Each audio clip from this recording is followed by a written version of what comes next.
Hey everyone, I just wanted to give you a quick update on the events that took place today. So we submitted multiple loan applications and more banks than I can count that we applied for these Ppp loans with. Out of all the banks and all the applications that were submitted today, we only had, I believe it was 2 banks that actually accepted the application. We had 0 funding hit the accounts today. So all of this money will be ready by Friday didn't happen. The good news is we did actually have a couple of banks that let us submit the applications. Most of them deleted everything that we've submitted and we had to start all over. In addition to that, the SBA, if you applied for the EIDL loans and you got a loan that began with the number 2, all of those also no good anymore. You have to reapply. So if your loan application began with the number 3, as in 3 million, 3 million applications, then that's still supposedly a valid application. These loans were supposed to have a $10,000 advance within 3 days. And when I talked to the SBA today, they said, well, that's within 3 days of the approval of the application. I asked, when is the ETA for the approval of those applications? He said they can't even give a timeline on that. So a $10,000 advance within 3 days, probably not coming anytime soon. These PPP loans, again, we didn't get any funding on those today. We did have a few applications accepted.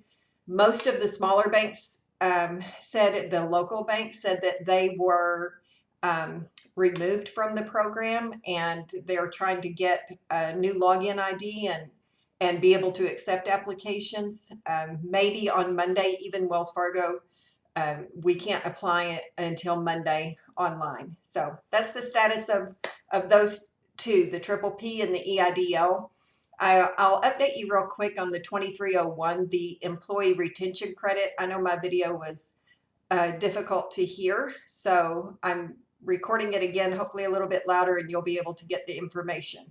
So the employee retention credit, the appealing thing about this is it didn't have a limit on the maximum number of employees, and so it appealed to some of the larger companies. It's available to businesses and nonprofits, but they cannot have been approved for the Ppp loan. No problem there.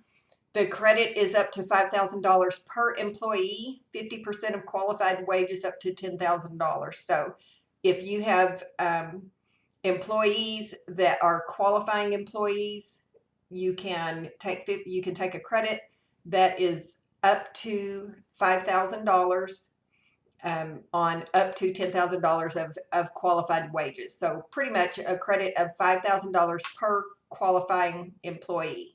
And this is a payroll tax credit. The credit is applied to your employer taxes, your 941 taxes, and any unused portion is refundable. They say that you can take an advance on this credit. Good luck with that. Probably not going to happen. The qualified businesses must meet one of 2 criteria. The first criteria is that the business had been fully or partially suspended due to a government authority not allowing that business to be open.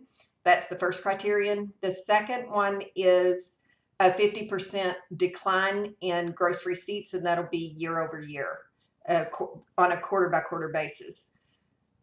So the SBA is saying that in anticipation of receiving the credits, not the SBA, but the IRS is saying in anticipation of receiving the credits, you can take the withholding amounts that you've withheld out of wages and use those to pay qualifying wages in a subsequent payroll instead of submitting those with as your 941 tax deposit.